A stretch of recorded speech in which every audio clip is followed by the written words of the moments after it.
الحمد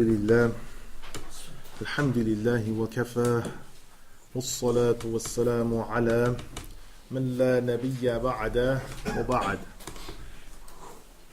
Before I begin, I just want to mention that we make dua for two of the slaves of Allah subhanahu wa ta'ala. One of our brothers was going to be visiting me this week on Friday, but was taken ill to the hospital. So if you just make dua for our brother Mahdi, he has an advanced form of pneumonia. Inshallah, we are still making dua for him. So please remember him in your duas. He is on bed rest at the hospital. Secondly is a dear brother of ours, Brother Mu'adh. His mother was stricken with a very severe stroke and is still in the process of recovery and has not fully gained the ability to speak, and her movement is very limited and she's quite lethargic. Her situation has gone from critical to stable. So if you just remember these slaves of Allah subhanahu wa ta'ala and make dua for them, because these tests, they come for a reason, and they come not when you are expecting them, but when Allah subhanahu wa ta'ala has decreed them. Now, the text that we're starting from today is we are now going into Surah An-Nisa. I will say just from the beginning, though, that Surah An-Nisa is significant because, as I said, the ulama generally give it as an advice that this surah has within it the rights and responsibilities due to women, and that Surah Al-Ma'idah possesses the rights and responsibilities due to men. So often you'll find that the woman will read this to know her rights, and read Surah Al-Ma'idah to know the male's rights, and the man does the same thing. It is a very pivotal surah simply because of what it represents and all of what's in it. Remember, just very quickly, we are coming off of the back of the lessons that we learned from Uhud. The last fifth of Surah Al-Imran was just talking about the lessons learned from Uhud and how to not repeat the same mistake again. And then also, in addition to that, Allah subhanahu wa ta'ala prophesied that and mentioned to us that there would be more wars to come. There would be more issues that would occur. So Surah An-Nisa is a pivotal surah because it deals with this. A great deal of your inheritance. Some of it was mentioned in Surah Al-Baqarah, but more is mentioned in this surah. We're also told what happens with prisoners of war, and they're freed, and they get married. We're told all of these matters, and more. So I advise that from the information that we have from Surah Al-Baqarah and Surah Al-Imran, this is our next area. These 7 surahs are called the Sab'u Tawal, the 7 long ones. And the person that memorizes these is called the Habr, the peg. He's called a peg because he's memorized most of the legal and law-giving information of the speech of Allah.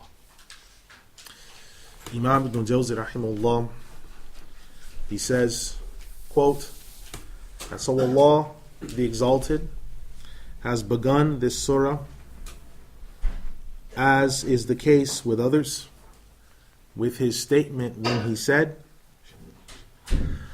Bismillahir Rahmanir Rahim, Ya ayyuhan nasu اتقوا ربكم الذي خلقكم من نفس واحدة وخلق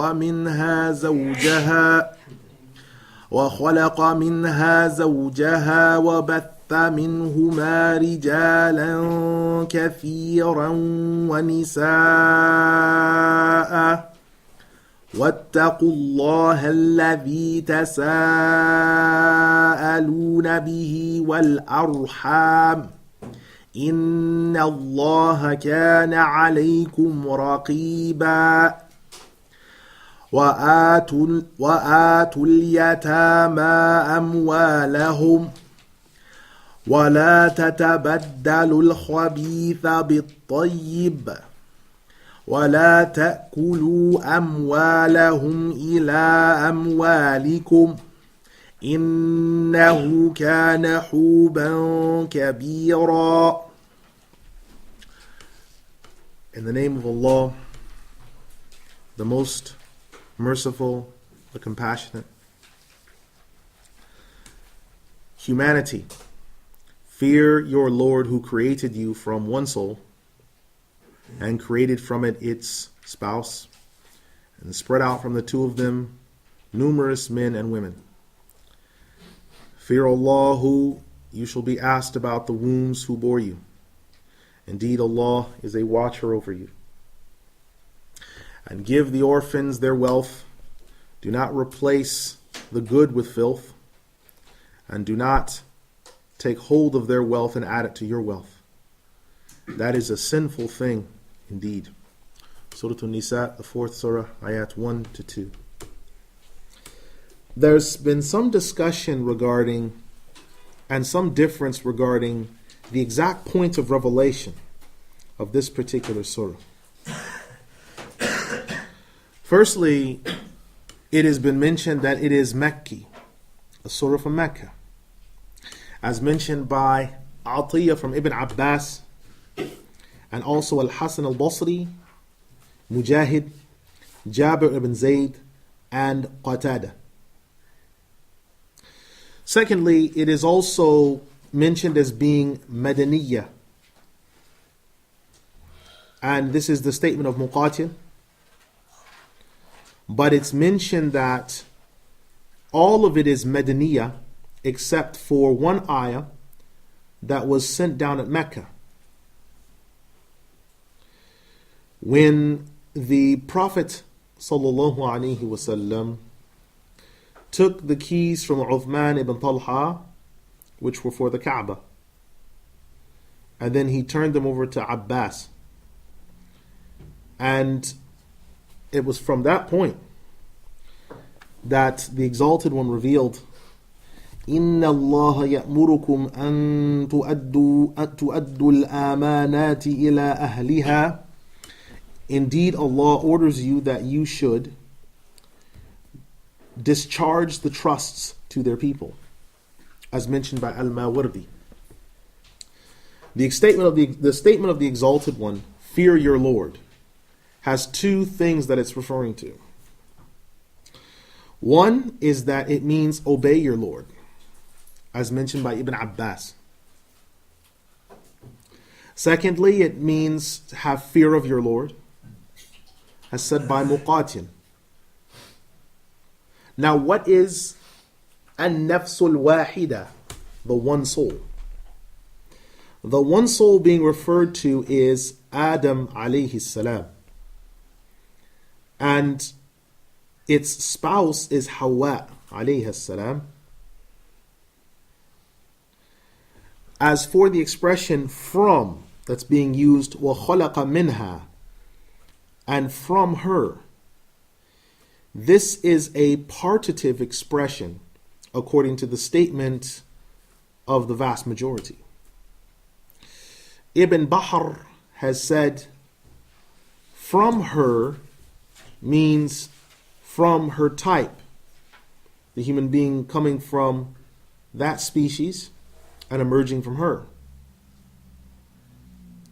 Now, the difference of opinion lies in what was the time span in which she was created for him.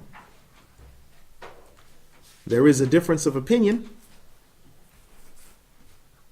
principled upon two statements. One is that she was created after the Prophet Adam alayhi salam entered the paradise, as mentioned by Ibn Abbas, as mentioned by Ibn Mas'ud and Ibn Abbas. Secondly, it is that she was created before his entrance into the paradise.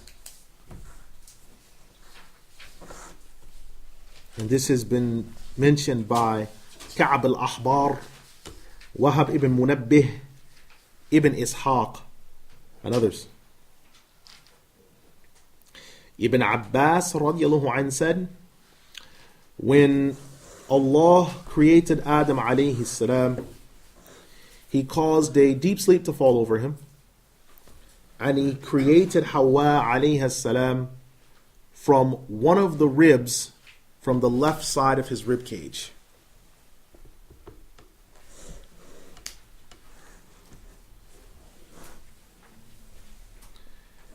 And this did not harm him a bit. And if Adam alayhi salam had found any harm in it, he would have never had any feelings of tenderness towards his wife. When the Prophet Adam alayhi salam awoke from his sleep,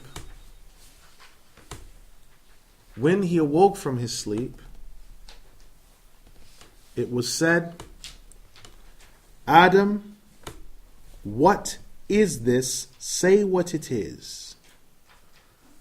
To which Adam said, Hawa. Close quote. Now it's just a very quick couple of points. One, the expression Hawa is coming from the same as Hayat, which means life. It means life. Hawa is a feminine form of one of the Arabic words for life. Adam means soil, the dark tawny brown soil. And so when he looked at her and said, well, she's life.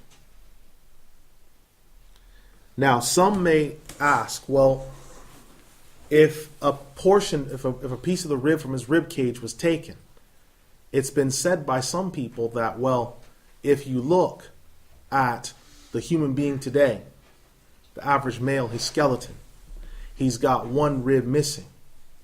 This is not true. The rib was taken from the Prophet Adam alayhi salam. That does not mean that down the line that every male is going to be missing his rib. So that is not true. As for the reason of, well, why is it there's this difference of opinion of when she was made a spouse to him and when this happened? Well, there's a couple of things you have to keep in mind. Allah subhanahu wa ta'ala, in the generalities of the Sunnah and the Quran, has given us the foundational points. And the ulama have been given the job of answering questions that may come up about details. So these are detail issues. And the fact that it was a rib that was taken, because there's scholars on both sides of equal rank. When you look at Ibn Mas'ud and Ibn Abbas, no one can dispute them. They're major ulama of the companions. But at the same point, so is Ka'b ibn al-Ahbar, Wahab ibn Munabbih, Ibn Ishaq. These are major ulama. They're not tiny voices. They're major ulama that they differed in this issue. And it said that it was a dila, a rib. Now the dila on the left side of the rib cage is almost near the side. And it's from this point when you understand what the Prophet ﷺ said, Ar-rijalu shaqa'iqun nisa. Men are the twin halves of women. It's hadith in Sahih Al-Jami'. Men are the twin halves of women. All right, because it's taken from the side. It's taken from his side. Now, Imam Ibn Al-Jawzi rahimahullah, he says, quote, and the expression, and he spread out from the two of them, it means that they were spread from many different locations, from an original location. So the Arabs, at times they say, Allah has spread out the creation. What they mean by that is Allah spread the creation from that one original place all the way to all the different places.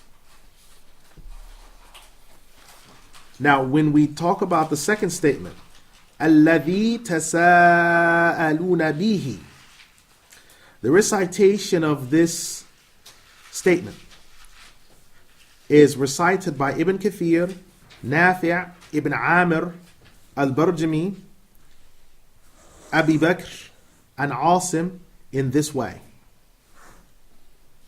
الَّذِي تَسَاءَلُونَ بِهِ, they recited in this fashion. However, Al-Yazidi, Al-Shuja', Al-Ja'fi, Abdul Harith from Ibn Amr, from Abu Amr, they all recited as Tasa'aluna with a hardened sin. However, Asim, Hamza, Al-Kasai, Kathir, and many of the other companions of Abu Amr, they recited without a hardened sin sound. So whoever recites it with a hardened sin, tasa'aluna bih, whoever does this, then what's happened is the sin has been given a hissing sound and the ta has been given a stronger sound. And this will be apparent in their recitation. Now, as for the meaning of this word, you will ask about it. There are 3 points that are at stake here. One is that you mutually ask for the rights of the wombs that bore you. تَسَاءَلُونَ بِهِ wal-Arham.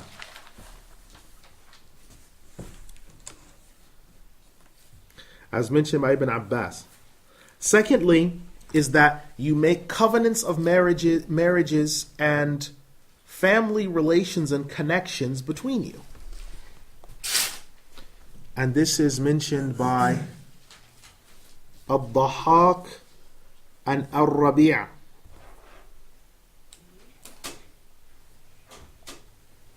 And thirdly, you seek your rights according to those rights that have been given by the wombs that bore you, due to the connections that are there.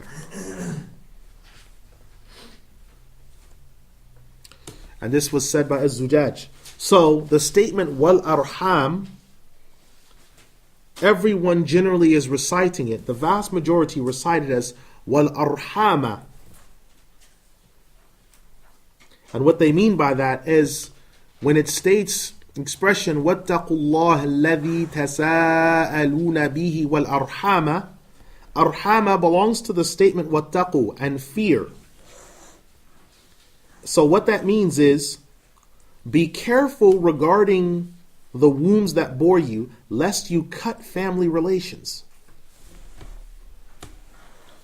And Ibn Abbas radiallahu anh has explained it this way, and so have Mujahid, Ikrimah, As-Sudai, and Ibn Zayd.